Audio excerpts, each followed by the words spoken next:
Hey guys, if you've been following the channel lately, then you know that I've been working my way through flight school trying to get my pilot's license.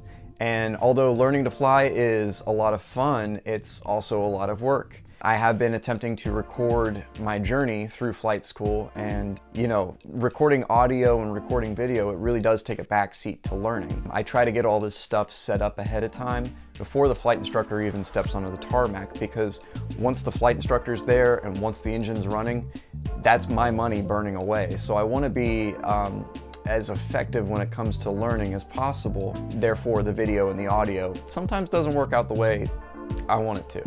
I have learned a little bit along the way what does work and what doesn't work when it comes to recording flights, and I've seen numerous videos out there of folks with suggestions on equipment to use for recording video and recording audio in flights. And a lot of these videos tend to be sponsored videos. You know, it's somebody that is promoted by a certain company to talk about that product.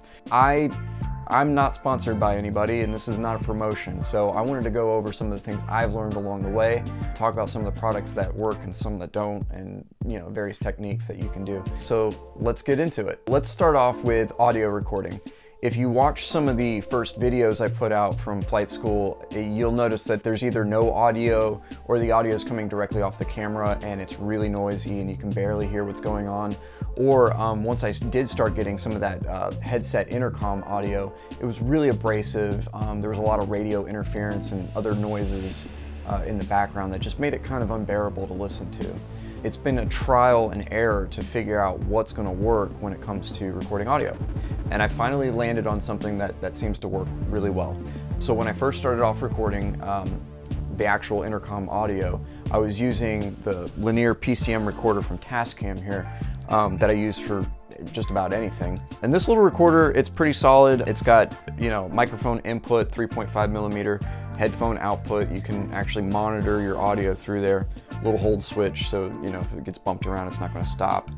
And then obviously it's got SD card storage, micro USB. So this little guy, it's got great battery life, it runs forever. And I just started by taking a audio cable and plugging it directly into the intercom in the back seat of the aircraft, and then into the mic input here.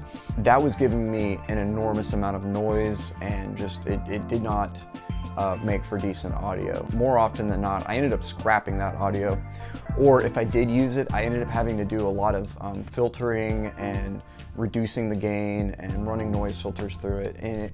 And even after doing all of that, it still sounded like garbage. What I ended up landing on was this audio interface cable. This audio interface cable, it plugs directly into the port that your headset would plug into.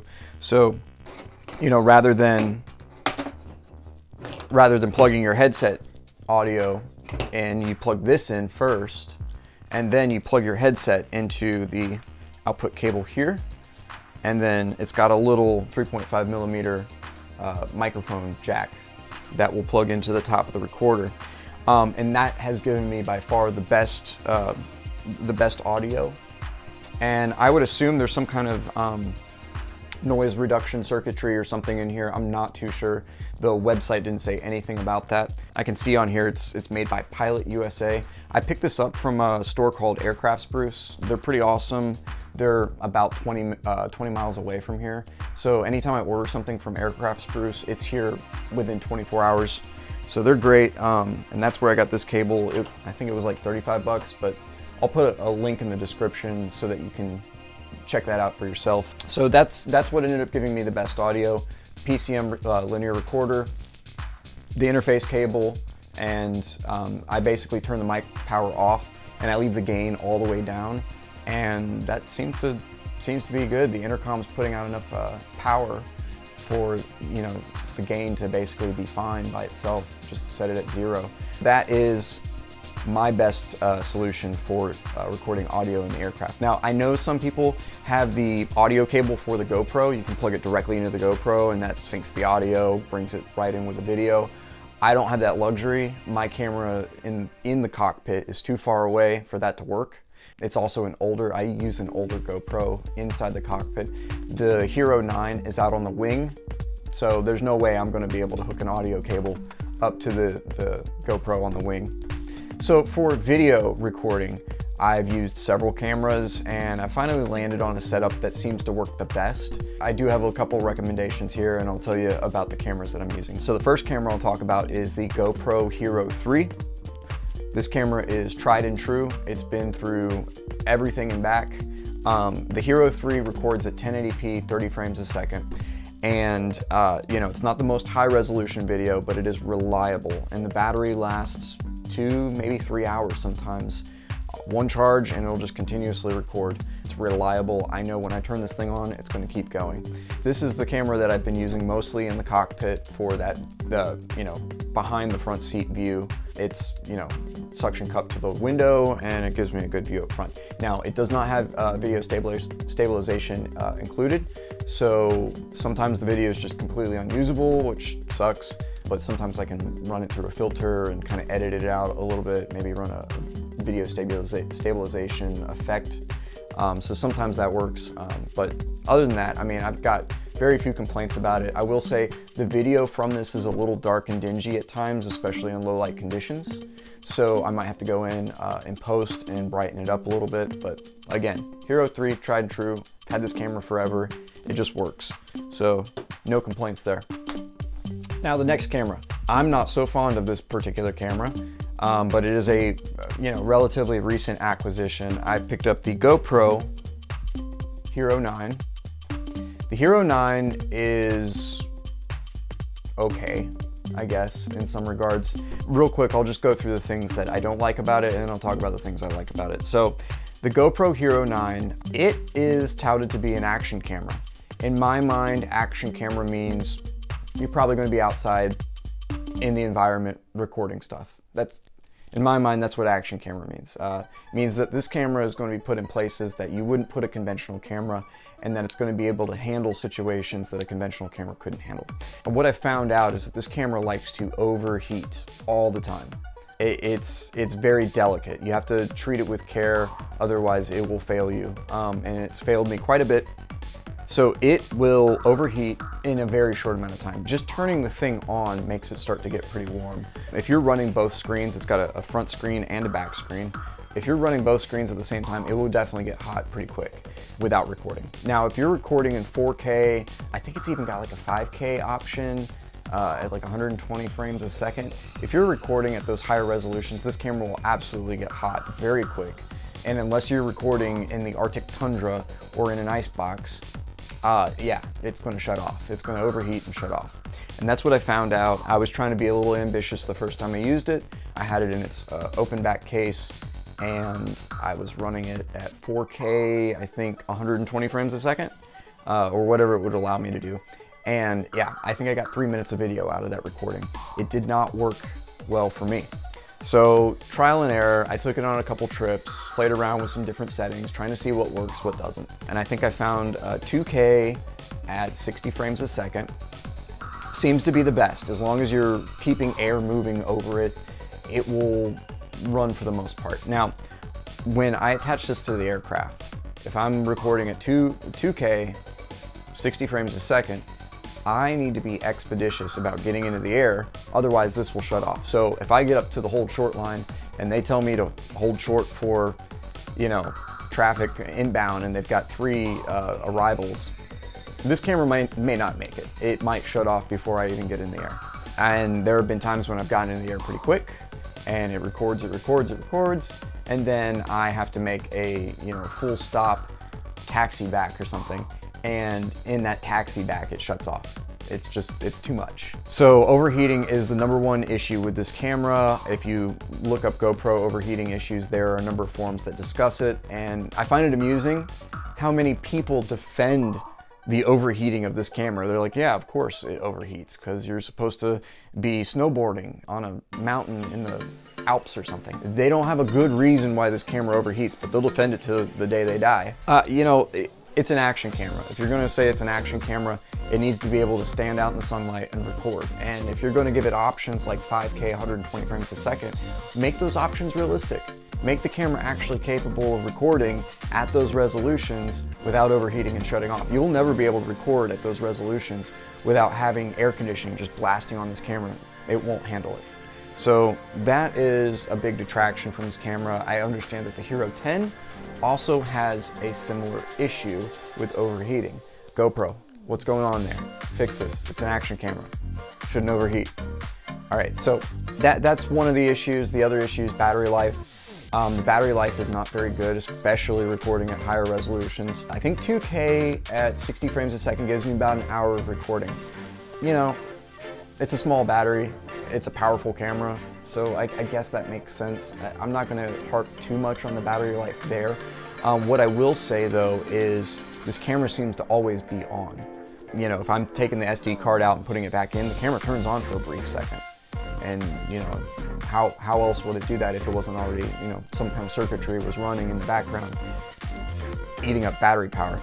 The other thing is I can turn the camera on remotely with my phone, which again tells me that there's got to be something running in the background for this camera to be able to sense that and connect, you know, over a wireless signal. So it's eating battery there. You will charge it for a trip the day before. You'll give it plenty of charge. It'll say 100% when you unplug it, and then you'll stick it in your bag, and then the first time you turn it on, it'll say 94%, because it's always on, I think. Another thing is the screen, the front screen. I don't use it. I can see how some people might want to do like a selfie kind of deal, and that might be a big, you know, a big feature that you're interested in, but I don't use it. So I just keep the front screen off, and I keep the back screen on a very short timer so that it turns off the second I stop looking at it. So those are the things that I've done to kind of mitigate the battery issue, but battery, not so strong. The kit that I got actually came with an extra battery, but with this camera being mounted on the wing, I'm not really going out there and changing the battery mid-flight. That's not happening. Again, I'm there to learn, not so much record. So it's kind of a, you know, I find these things out after the flight's over. Okay, it didn't record most of the time. Let's try again next flight. That's the Hero 9. One of the positives about it is the video stabilization is fantastic. I was doing something at one point with the GoPro mounted to my head, and I was looking all over the place. I was looking left, I was looking right, and it managed to keep track of the subject that I was working on in that video. You couldn't even tell I was looking left and right. The stabilization is solid, so I will give that to GoPro there, Hero 9. Those are the two cameras that I've kind of settled on. I may end up getting some other camera down the line. I would like to get a camera mounted to the tail. I don't necessarily want to put a full GoPro on it, but I've got a camera that I started off with that is dirt cheap. It is a piece of junk, but it records, I guess. I got it at Walmart, and this is kind of my guinea pig camera when I'm doing something new, like maybe mounting a camera to the tail. I'll use this camera because if something happens to it, I don't care about it. This camera was dirt cheap, got it at Walmart. It records in 4K, 30 frames a second, and it does have a front screen, which, you know, hey, all right, not too bad for a cheap Walmart camera. It's got a back screen. It is plastic, it feels cheap. Everything about this screams cheap. It does have a Wi-Fi function. It requires you to install some app that is not trusted, so I'm not going to do that. I'll just press record on it. It has a battery life that's relatively decent. I want to say recording at 4K 30 frames a second, you get about 2 hours of battery life out of it, and it does not overheat that much. It gets warm, but it doesn't really overheat. And that's when keeping it inside of its fully enclosed plastic case. It does have kind of a shroud that you can put around it to keep it you know, exposed and keep it a little cooler. But for the most part, I've just used the waterproof case, and it just records. So the downside about this, it feels cheap. You could probably break it very easy. The screen's got some scratches on it. It will not work well with video editing software. When I extract the video from this guy, put it on my computer, and open it in Adobe Premiere, it causes Premiere to crash. So I don't know what's up with there's some kind of issue with the encoding on the video. What I've ended up having to do as a workaround is to take the video off the camera, put the video through a third-party video editing software, and re-encode it into an MP4. And then when I re-encode it, that's when the video starts working with Adobe Premiere. Very strange, don't know what's up with that, but I'm not going to complain too much for a dirt cheap camera. So this is kind of the backup. It's the guinea pig. It's the one that goes places where I wouldn't want to put the tried and true cameras. So anyway, I think it's a Vivtar Walmart brand. That's about all I have to say about that. Those are the cameras. Let's talk about the mounting of the cameras in the aircraft. We'll start off with the suction cup mount here. This guy sits in the back window of the aircraft. This is the one that the Hero3 sits in. Our planes don't have the mounts in the center like some aircraft do. These planes don't belong to the flight school, and they don't belong to me either. So I'm not about to put one of the, one of the adhesive mounts on the plane.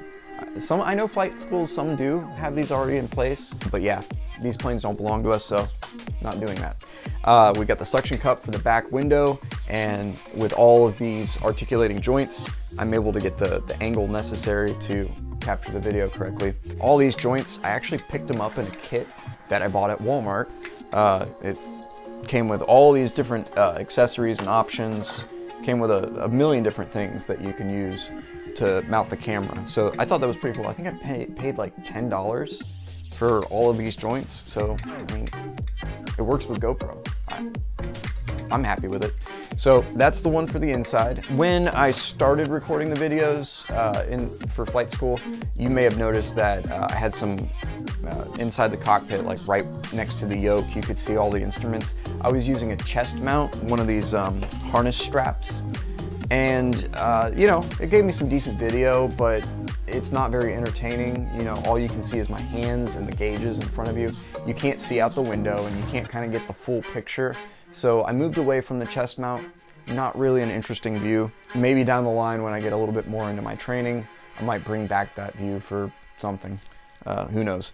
And I also did consider using the head mount. Just thinking about it for a minute, I've already got the headset on. The headset's kind of cumbersome. I really didn't want to have a GoPro strapped to my head and then my headset over that. And it kind of just seemed like it would be a distraction. At the end of the day, I'm not really interested in recording video. I'm interested in learning. So I don't want to, be flopping around and fooling around with a GoPro on my head. Not to mention, every time I've worn one of those head mounts, you get the little impression in your forehead of the little grippy rubber part in your forehead. And I'm not really wanting to walk around after a flight with this impression on my forehead. So I moved away from the head strap and the chest strap and all that stuff. For the Hero9 mounted out on the wing, I'm using a mount from MyPilotPro, and this mount actually attaches to the tie down on the outside of the aircraft. The way that this is mounted, it actually clamps onto the tie down ring like this. You've got a little cam lever here that will apply pressure to it to kind of really, grip it in place. And then it's got one of these ram mount articulating brackets here for the actual GoPro, so you can move the GoPro around once it's clamped onto the tie down and get the best angle, that you would like to get. I played around with a couple different positions. I've got one, in front of the aircraft looking out in front of us, one that you've seen a few times probably of it looking into the cockpit and getting a little bit of the nose. And I've also done some from the tail view. So this is really nice. It's very firm once it's attached. Really great investment, I think. I think it was like 75 bucks. I bought it directly from their website. Other stores do sell these, but they seem to be marked up a little bit. I like to go straight to the manufacturer, and if I'm going to spend money with them, I might as well give them money directly. And then I've got the Hero9 case on it with the open back. With it being mounted on the wing, you're going to get a lot of bugs flying into it, and I certainly have. I had to clean this thing all the time. But you give it the open back, so hopefully it's going to get a little bit more airflow over it, keep the camera a little bit cooler. So that's nifty. I like this mount a lot, and I'm thinking about getting the simplified version for the tail, for the tie down on the tail. It basically is the same mount, but it doesn't have the articulating bracket. There's one thing I could change on this mount. It's these rubber pads. These rubber pads that came with it, they're just a little too thin. And you can see on this one there's an indentation.